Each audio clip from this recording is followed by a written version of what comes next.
Sa ngalan ng Ama, ng Anak at ng Espiritu Santo. Amen. Sumainyo ang Panginoon. At sumayo rin. Mga kapatid, upang maging marapat gumanap sa banal na pagdiriwang, pagsisihan natin ang ating mga kasalanan.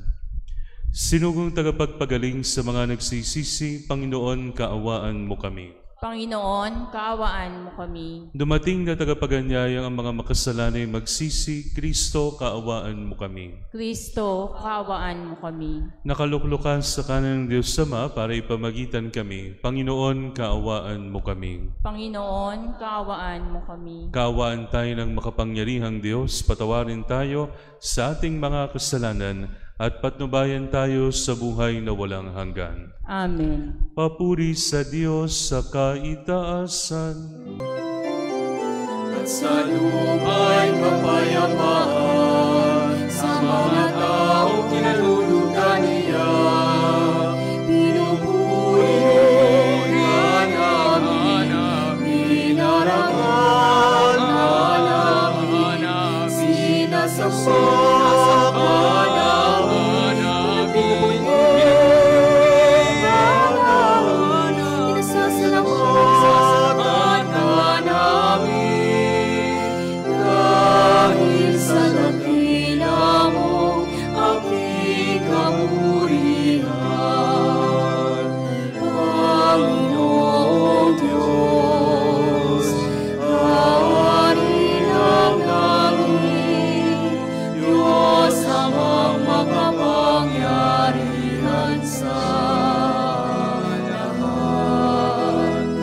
Panginoong Jesucristo mong darang, Panginoong Diyos, Kordero ng Diyos, anak ng Ama.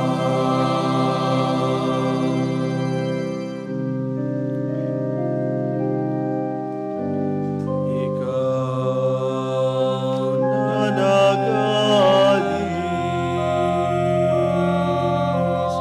ng mga kasalanan na sanlibutan, maawa ka sa amin. Ikaw na nagalis ng mga kasalanan na sanlibutan, tanggapin mo ang aming kahilingan. Ikaw na nalulugod sa kanan ng Ama, maawa ka sa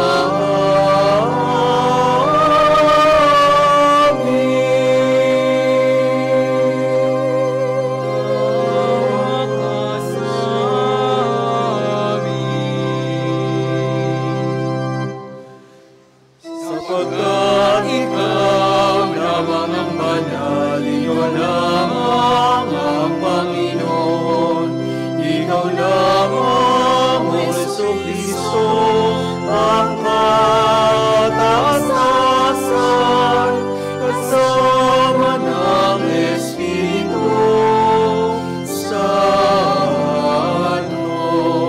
sa dakilaan ng Diyos Ama.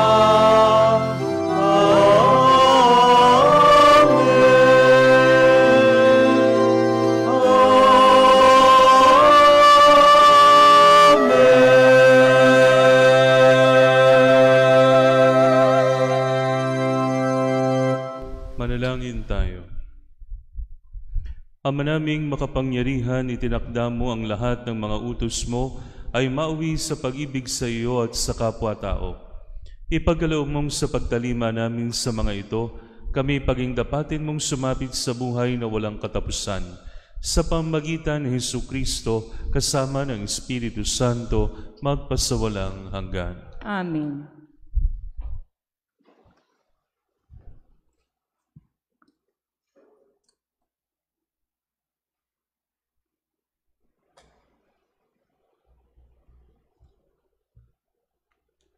Ang salita ng Diyos mula sa Aklat ng Karunungan. Sinabi ng mga masasamang tao, tambangan natin ang mga taong matuwid, pagkat hadlang sila sa ating mga balak. Ipinamumukha nila sa atin ang pagsuway sa kautusan, at sinasabing tayo'y nagkasala laban sa kaugalian. Tignan natin kung ang salita nila'y magkakatotoo, kung ano ang mangyayari sa kanila pagkamatay nila. Kung ang mga matuwid ay anak nga ng Diyos, sila ay tutulungan niya at ililigtas sa mga kaaway. Subukin natin silang dustain at pahirapan, upang malaman natin kung hanggang saan ang kanilang kagandahang asal. At kung hanggang kailan sila makakatagal, subukin nating ibingit sila sa kamatayan. Yamang ang sabi nila ay iingatan sila ng Diyos. Ang salita ng Diyos. Salamat sa Diyos.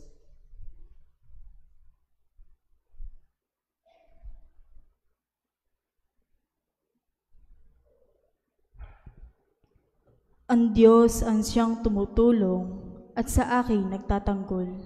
Ang Diyos ang siyang tumutulong at sa akin nagtatanggol. Makapangyarihan Diyos, ako ay iligtas. Ipagsanggalang mo niyong iyong lakas. Dinggin mo, O Diyos, itong iyong galak. Sa aking dalangin, ngayoy binibigkas. Ang Diyos ang siyang tumutulong at sa akin nagtatanggol. Ang nagmamataas ay laban sa akin. Hangad ng malupit ang ako'y patayin. Sila'y mga taong ang Diyos ay di pansin. Ang Diyos ang siyang tumutulong at sa akin nagtatanggol. Batid ko ang Diyos ang aking katulong. Tagapagsanggalang ko ang Panginoon. Buong galak naman akong maghahandog ng pasasalamat sa Panginoon Diyos, dahilan sa kanyang mabuting kaloob. Ang Diyos ang siyang tumutulong at sa akin nagtatanggol.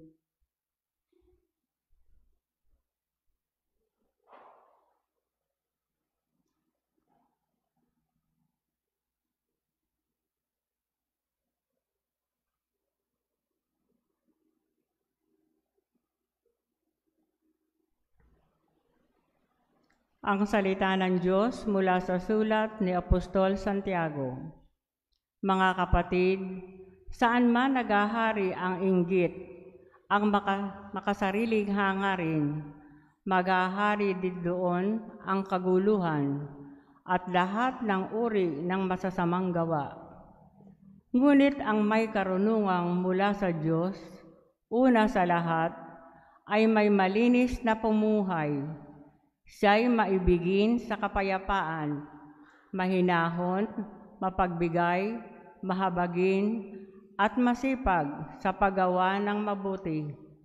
Hindi nagtatangi at hindi nagkukunwari, at namumunga ng katwiran, ang binhi ng kapayapaang inihahasik ng taong maibigin sa kapayapaan. Ano ang pinagmumulan ng inyong alitan at paglalaban-laban? Hindi ba't ang masasamang nasa na namumugad sa kalooban ng bawat isa sa inyo at pawang nagkakalaban-laban? Mayroon kayong pinakamimithi, ngunit hindi ninyo makamtan. Kaya't papatay kayo kung kailangan. Mapa sa inyo lamang ito, dahil sa inyong pag-iimbot sa mga bagay na hindi inyo, Kayo'y nagkakagalit at naglalaban-laban.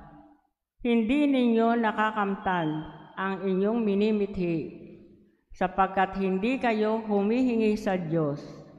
At humingi man kayo, wala rin kayong natatanggap, sapagkat masama ang inyong layunin. Humihingi kayo upang gamitin sa kalayawan ang salita ng Diyos. Salamat sa Diyos.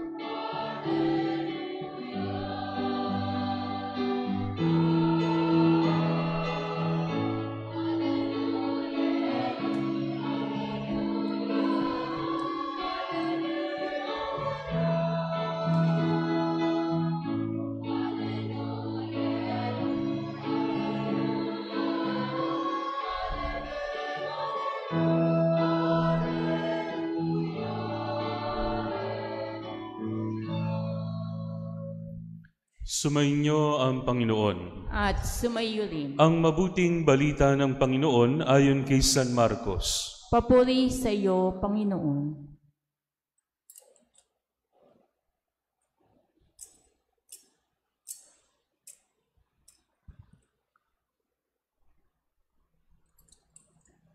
Noong panahong iyon, si Jesus at ang kanyang mga alagad ay nagdaan sa Galilea.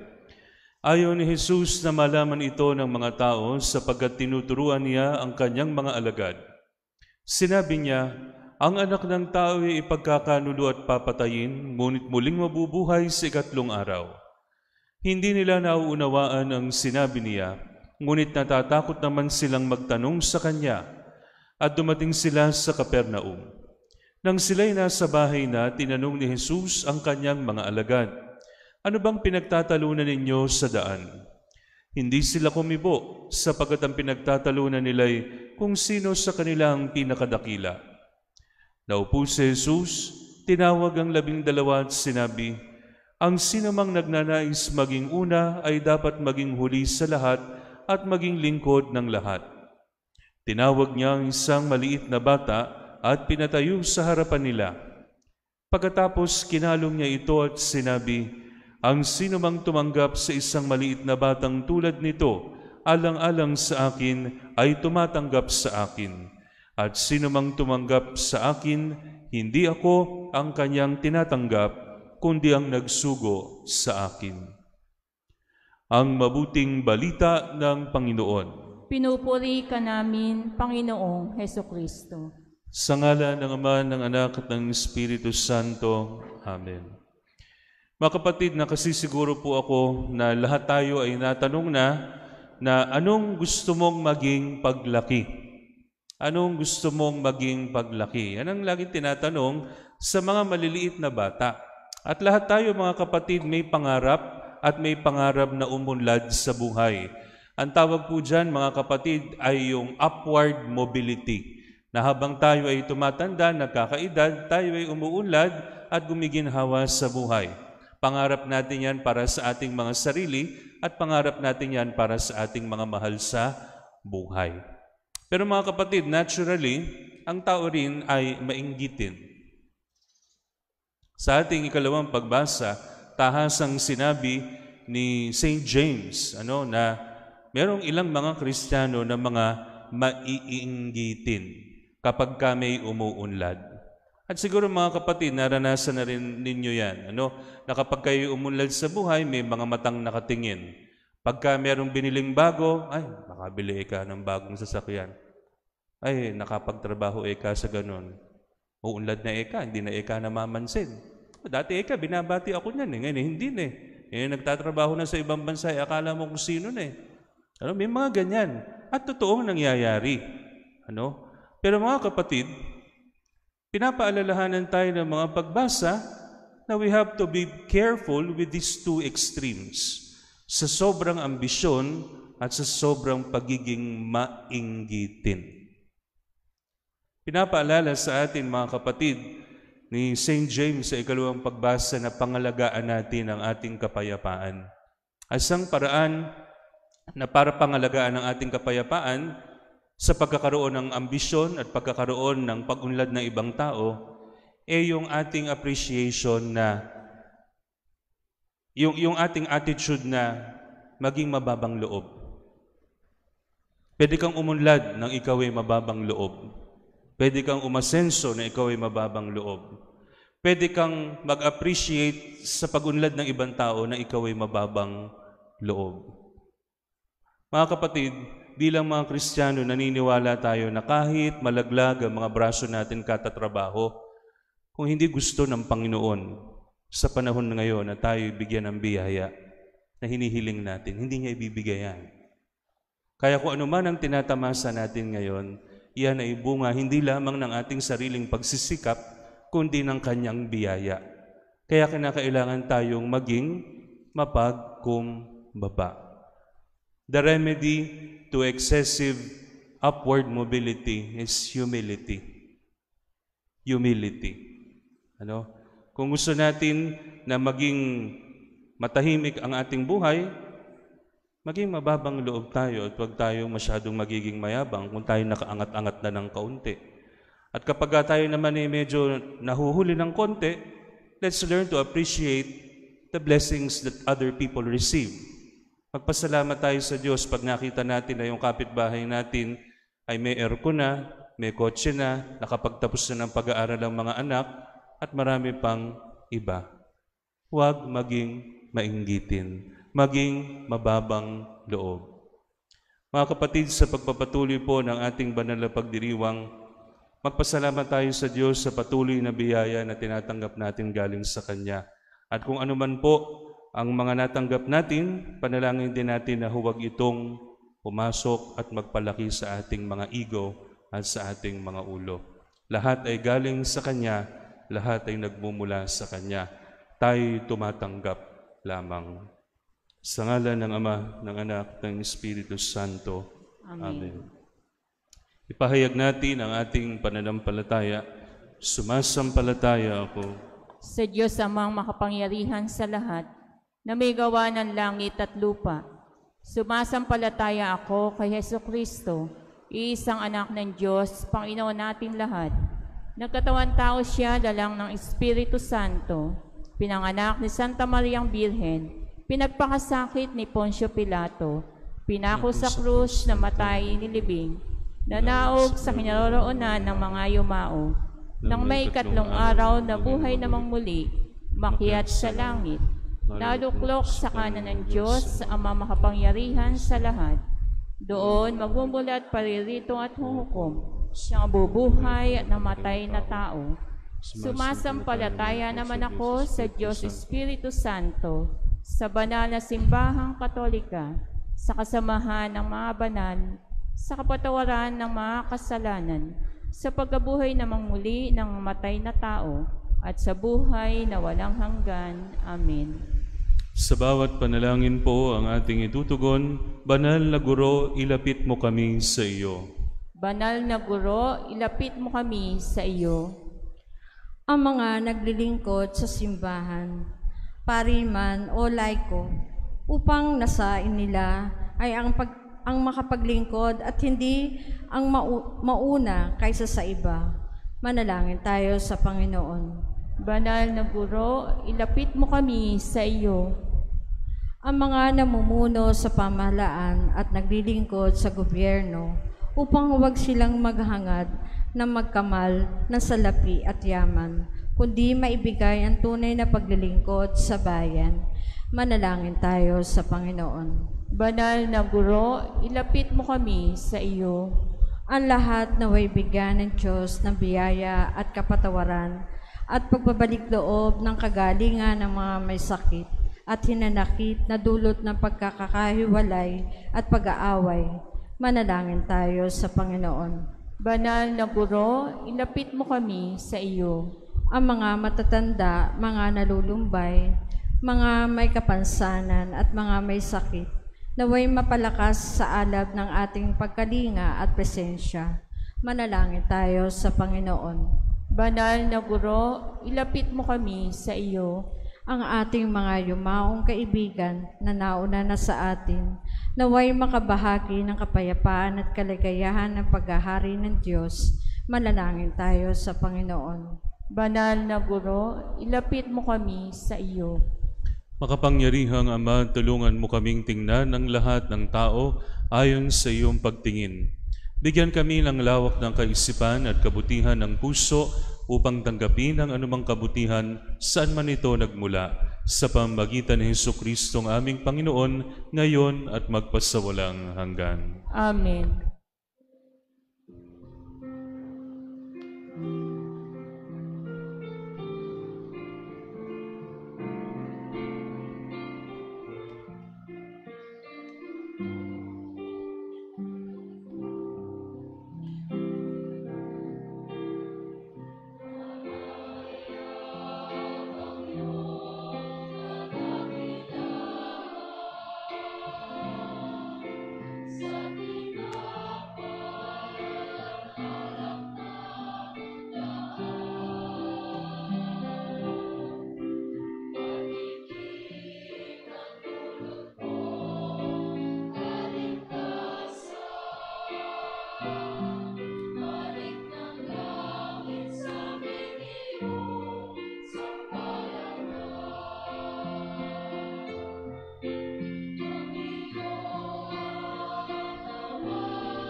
Manalangin kayo mga kapatid upang ang paghahain natin ay kalugdan ng Diyos Amang makapangyarihan.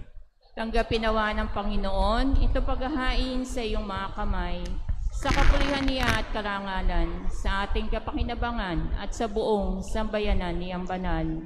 Ama naming lumikha, maawain mong kalugdan ng mga alay ng iyong sambayanan, upang ang pinahayag namin ng may pananampalatayang matibay ay aming tanggapin sa banal na pakikinabang, sa pamamagitan ni Jesucristo kasama ng Espiritu Santo, magpasawalang hanggan. Amen. Sumainyo ang Panginoon. At sumayo rin. Itaas sa Diyos ang inyong puso at diwa. Itinaas na namin sa Panginoon. Pasalamatan natin ang Panginoong ating Diyos. Marapat na siya ay pasalamatan. Ama naming makapangyarihan, tunay ngang marapat na ikaw ay aming pasalamatan. Ikinalugod mong likhain ang sanlibutan na iyong pinagbabago at idinarangal sa pamamagitan ng iyong anak na kinalulugdan. Kaya't utang na loob ng iyong mga itinangi at ang mga banal na kapiling mong lagi ang iyong paggiliw ang pagkakandili. Kaya kaisa ng mga anghel na nagsisiawit ng papuri sa iyo ng walang humpay sa kalangitan, kami nagbubunyi sa iyong kadakilaan.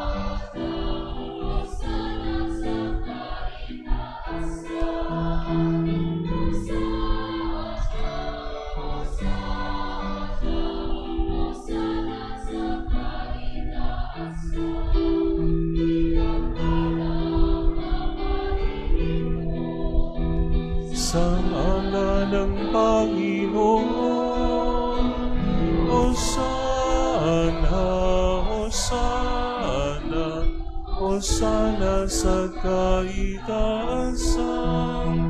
Hosana, Hosana, Hosana sa kaitaasan. Ama naming banal, ikaw ang bukal ng tanang kabanalan, kaya sa pamagitan ng iyong Espiritu, gawin mong banal ang mga kaloob na ito, upang para sa amin maging katawan at dugo ng aming Panginoong Hesukristo. Bago niya pinagtiis ang kusang loob na maging handog, hinawakan niya ang tinapay, pinasalamatan kanya, pinaghati-hati niya iyon. Iniabot sa kanyang mga alagad at sinabi, "Tanggapin ninyong lahat ito at kanin. Ito ang aking katawan na ihahandog para sa inyo."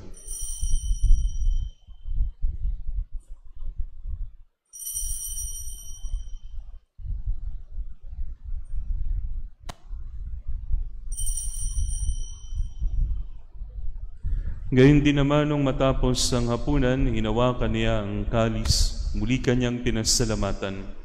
Iniabot niya ang kalis sa kanyang mga alagad at sinabi, "Tanggapin ninyong lahat ito at inumin. Ito ang kalis ng aking dugo, ng bago at walang hanggang tipan. Ang aking dugo na ibubuhos para sa inyo at para sa lahat, sa ikapagpapatawad ng mga kasalanan. Gawin ninyo ito sa pag-alala sa akin."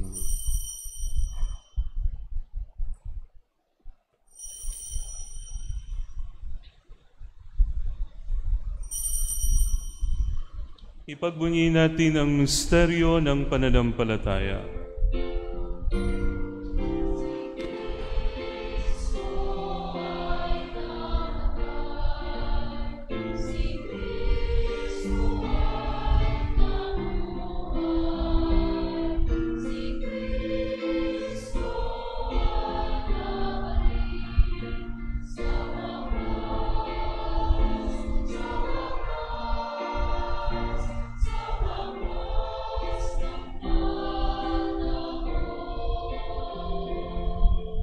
Ama, ginagawa namin ngayon ang pag-alala sa pagkamatay at muling pagkabuhay ng iyong anak.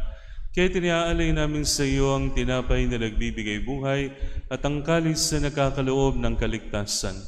Kami nagpapasalamat dahil kami iyong minarapat na tumayo sa harap mo para maglingkod sa iyo.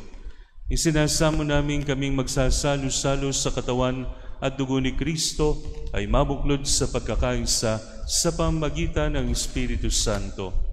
Ama, lingapin mo ang iyong simbahang laganap sa buong daigdig. Puspusin mo kami sa pag-ibig kay San Francisco na aming Papa, ni Dennis na aming Obispo at ng Tanang Kaparian. Alalahanin mo rin ang mga kapatid naming nahimlay nang may pag-asang sila'y muling mabubuhay, gayon din ang lahat ng mga pumanaw. Kaawaan mo sila at patuloyin sa iyong kaliwanagan. Kaawaan mo at paging dapatin kaming lahat na makasalo sa iyong buhay na walang wakas, kaysa ng mahal na Birheng Maria na Ina ng Diyos, kaysa ni San Jose, kaysa ng mga apostol at lahat ng mga banal na namuhay dito sa daigdig ng kalugod-lugod sa iyo. May pagdiwang nawa namin ang pagpupuri sa ikararangal mo sa pamamagitan ng iyong anak na aming Panginoong Hesukristo.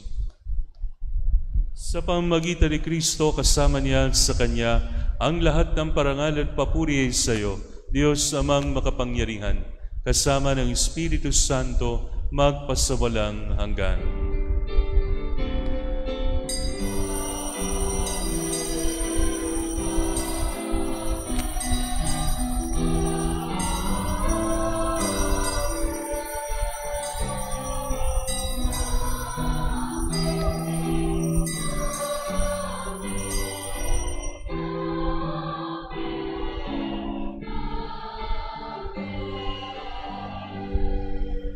Sa tagubili ng mga nakagagaling na utos sa turo ni Jesus na Panginoon natin at Diyos, ipahayag natin ang lakas loob. Ama namin, sumasalangit ka, sambahin ang ngalan mo, mapasa amin ang kaharian mo, sundin ang loob mo dito sa lupa para nang sa langit. Bigyan mo kami ngayon ang aming kakanin sa araw-araw,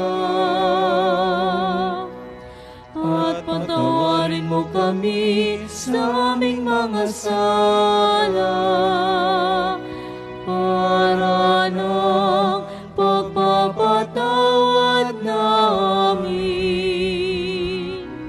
sa nagkakasala sa amin, at huwag mo kaming ipahintulot sa tukso, at iadya mo kami sa lahat ng masama.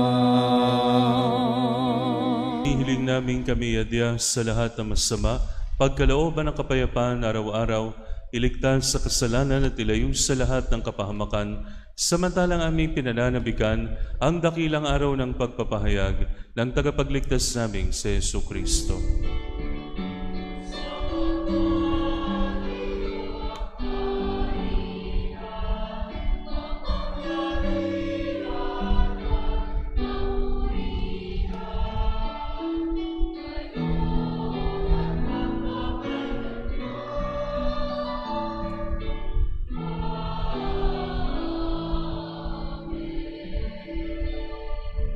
Panginoong Hesukristo, sinabi mo sa iyo mga apostol, kapayapaan ang iniiwan ko sa inyo, ang aking kapayapaan ang ibinibigay ko sa inyo.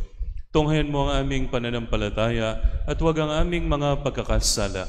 Pagkalooban mo kami na kapayapaan at pagkakaisa ayon sa iyong kalooban, kasama ng Espiritu Santo, magpasawalang hanggan. Amen. Ang kapayapaan ng Panginoon ay laging sumainyo. At sumaiyo rin. Magbigayan kayo ng kapayapaan sa isa't isa.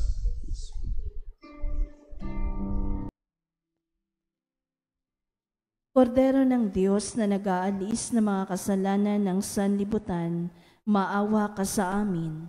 Kordero ng Diyos na nag-aalis ng mga kasalanan ng sanlibutan, maawa ka sa amin. Kordero ng Diyos na nag-aalis ng mga kasalanan ng sanlibutan, ipagkaloob mo sa amin ang kapayapaan.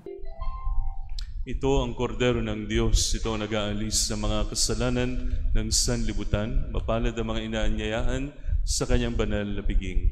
Panginoon, hindi ako karapat-dapat na magpatuloy sa iyo, ngunit sa isang salita mo lamang ay gagaling na ako.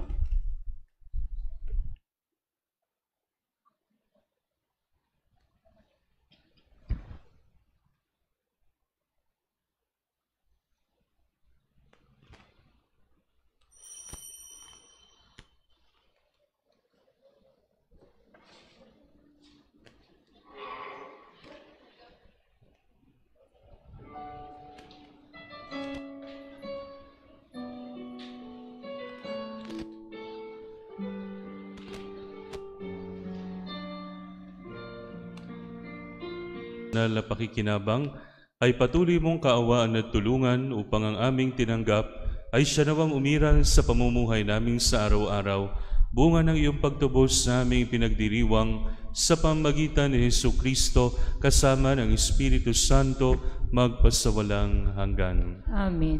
Sumainyo ang Panginoon At sumayo at rin. pagpalain kayo ng makapangyarihang Diyos Ama, Anak at Espiritu Santo, Amen. na ialay na ang banal na misa, humayo kayong taglay ang kapayapaan ni Kristo. Salamat sa Diyos.